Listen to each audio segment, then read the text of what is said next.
Suami istri kan wataknya memang beda ya. Jadi pas yang suaminya pendiam, istrinya pembicara. Atau istilahnya bukan pendiam ya, pemikir atau introvert. Istrinya yang ekstrovert, yang pembicara, yang heboh, yang spontan kan gitu. Atau kebalikannya, istrinya yang pemikir, pengamat, suaminya yang pembicara, itu memang begitu kan, itu pasangannya. Ya. Hati-hati prasangka kita. Kita sangka suami yang introvert ini ya masih belum melejit dia punya potensi, padahal sudah sebetulnya. Tapi memang orang introvert, potensi melejitnya tidak bisa disamakan dengan orang ekstrovert. Yang banyak ngomong, banyak temennya, banyak kerja di luar, nggak gitu. Orang introvert lebih senang bekerja di dalam ruangan dan sendiri. Ya. Jadi standarnya harus standar introvert. Dan senang di belakang layar, itu introvert. Suami-suami yang introvert, dia lebih senang di dalam rumah. Makanya pada saat working from home ini, suami-suami introvert ini senang banget bisa kerja dari rumah. Di belakang layar, nggak ketemu orang langsung. Itulah ya karakteristik orang introvert. Beda ekstrovert. Ekstrovert ini selalu mau ketemu orang. Dan selalu mau ketemu, benar-benar ketemu, bukan hanya virtual kayak gini. Dan dia bisa produktif di luar rumah, itu ekstrovert. Mungkin Ibu Dianara yang ekstrovert, makanya Bu Dianara ya itu berpotensi atau melejit potensinya kalau di luar rumah ketemu orang, apalagi ketemu orang baru. Gitu. Tapi suami nggak kayak gitu. Ya, jadi ini yang harus paham dulu supaya standarnya adalah buat introvert standar introvert, buat ekstrovert standar ekstrovert. Ya, jadi nanti khawatirnya kalau nggak ngerti ini keliru berprasangka. Karena suami udah di belakang layar tuh udah bagus banget. Ya, apalagi nih, misalnya nih suami introvert udah ada kamarnya, ya istri sudah siapkan tuh meja kerjanya atau pojok kerja, ya terus dia dirapikan gitu tempat-tempatnya, ya tempat earphone-nya, tempat sound-nya dirapikan, kadang laptopnya ada 2, 3, itu buat orang introvert itulah tempat kerja yang nyaman. Ketemu orang biarkan lewat Zoom, ketemu orang biarkan lewat video call, ketemu orang biarkan lewat ya layar, seperti itu orang introvert. Ya, jadi harus ngerti dulu. Ya.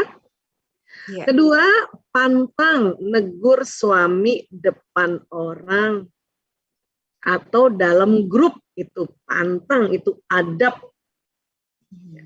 Adab istri ke suaminya. Apalagi suaminya orang introvert, ditegur di grup walaupun grup keluarga, istri negur, ya, ayo dong, ya, ini dong, kerja lagi dong supaya melejit potensinya.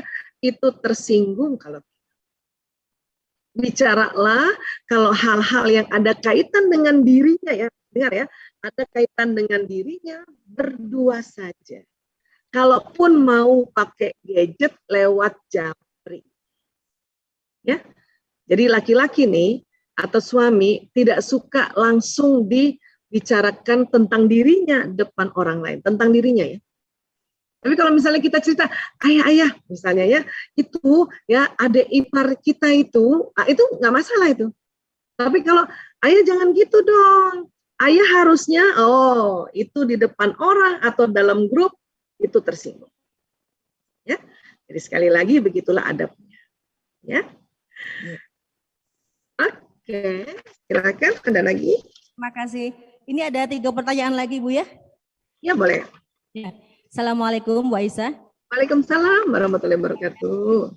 Bagaimana cara memotivasi anak laki-laki ya Bu ya untuk belajar atau mengerjakan tugas-tugas sekolah daringnya tanpa harus berdebat dulu? Karena kebetulan saya adalah ibu dari 3 anak laki-laki yang masih SD. Mohon saran dan nasihatnya. Terima kasih. Lalu ada dari Ibu Ratna, dari Ibu Anissa ya. Assalamualaikum Bunda Aisyah. Waalaikumsalam warahmatullahi.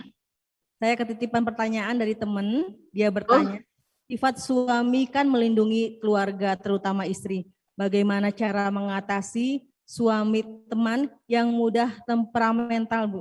Sampai KDRT, sulit diajak bicara baik-baik jika ada masalah. Terima kasih. Dan satu lagi, Bu, dari Wida Nurrohmah. Assalamualaikum Bunda Aisyah. Waalaikumsalam warahmatullahi. Ya, izin Wida. Saya memiliki adik laki-laki berumur 16 tahun. Sekarang ini adik saya sudah mulai tidak betah lagi di rumah, mengerjakan tugas sekolahnya pun sudah malas, apalagi kondisi saat ini sekolahnya masih daring dan dia ini orangnya cenderung pendiam.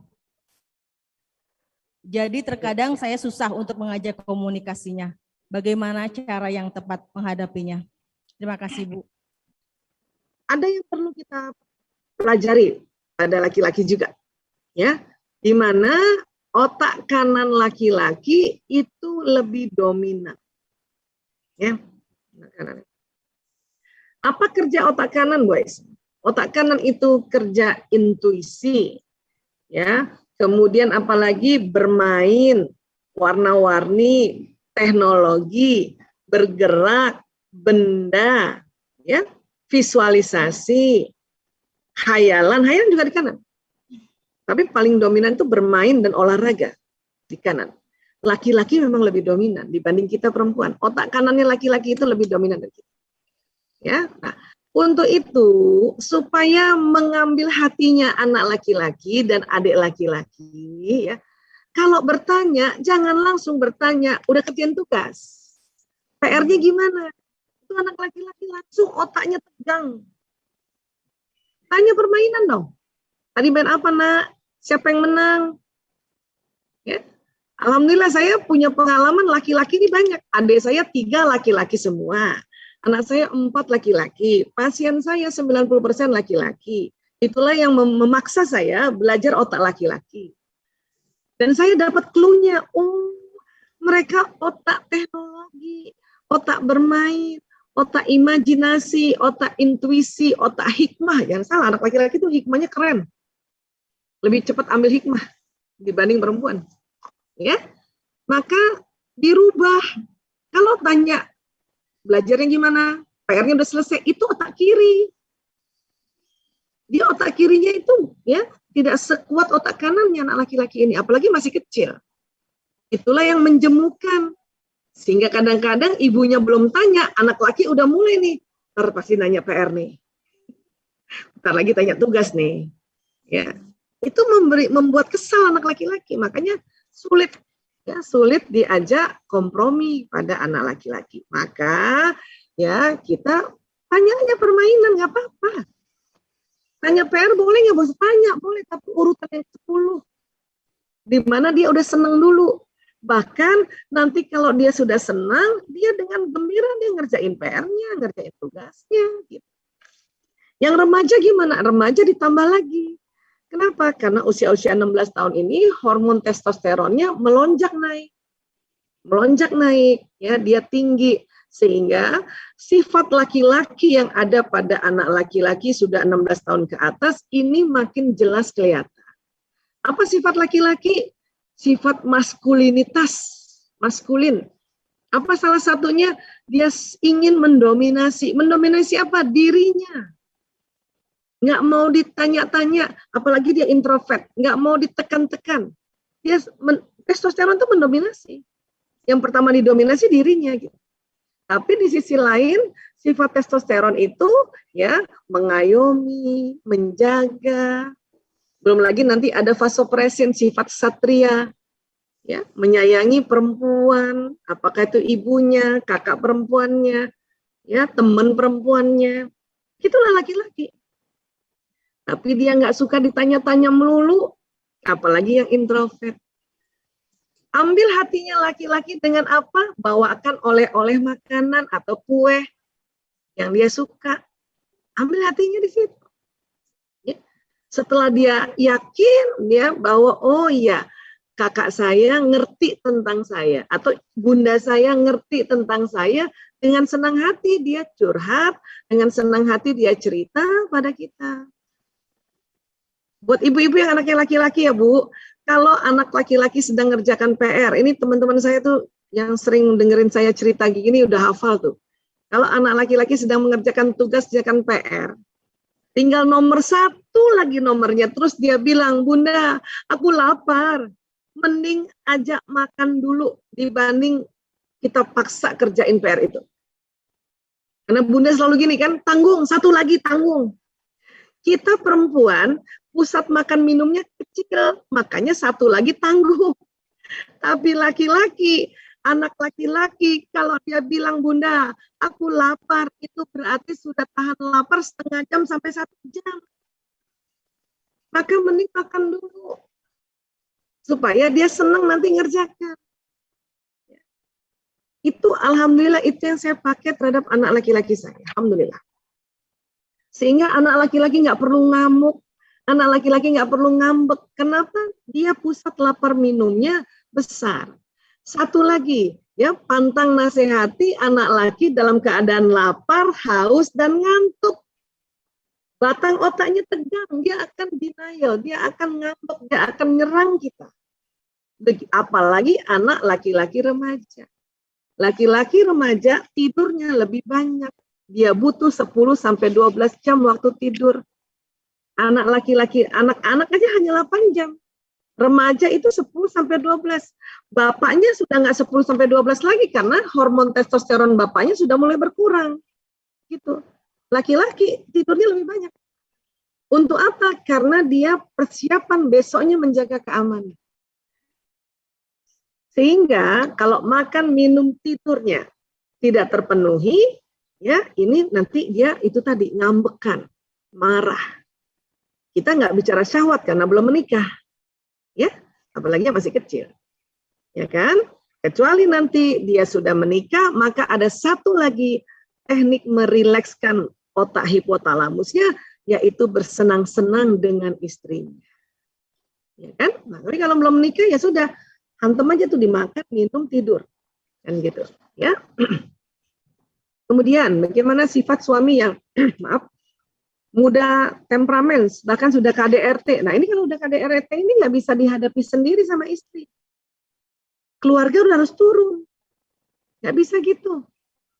Memang kita istri kalau sudah bersuami kita patuh sama suami. Tapi kalau suami sudah kayak gini zolim, ini udah harus keluarga ikutan. Suami harus berhadapan dengan walinya perempuan. Sampaikan sama temannya ya, Bu, siapa tadi? Bu Anissa ya, tadi ya. Ya. Keluarga perempuan harus backup si perempuan. Ya, karena sudah di KDRT, sudah dizolimi, harus. Jangan sembarangan. Karena waktu suami ijab kabul dengan wali, ada ayah. Kalau ayah sudah meninggal, ada paman, ada mungkin kakek, ada sepupu laki-laki, ada saudara laki-laki. Hadapin dulu tuh. Jangan main asal-asal mentang-mentang istrinya terus kemudian dizolimi kayak gitu, nggak bisa kayak gitu. Ya, nah ini juga bapak-bapak nggak boleh sembarangan ya menzolimi istri. Kenapa? Pada saat ijab kabul suami itu ada walinya, wali satu tapi belakangnya banyak. Hadapi itu mereka. Ya. Keluarga udah harus mediasiin. Ini bahaya nih kalau udah kayak gitu. Ya, tentu ada masalah. Tentu masalah. Kenapa? Dia tidak bisa mengontrol emosinya. Kenapa sampai begitu? Itu yang harus ditelusuri. Kenapa? Adakah penyimpangan-penyimpangan barangkali waktu kecilnya sering dimarahin juga, orang tuanya begitu juga. Kemudian apakah dia selama menikah juga ada stresor-stresor, misalnya banyak utang ke begini, kena narkoba dan sebagainya. Ini yang nanti akan dibantu oleh intervensi keluarga perempuan. Ya, kalau nggak sanggup tentu harus menggandeng tenaga profesional. Ya, kurang lebih seperti itu. Mudah-mudahan sudah terjawab semuanya. Ya.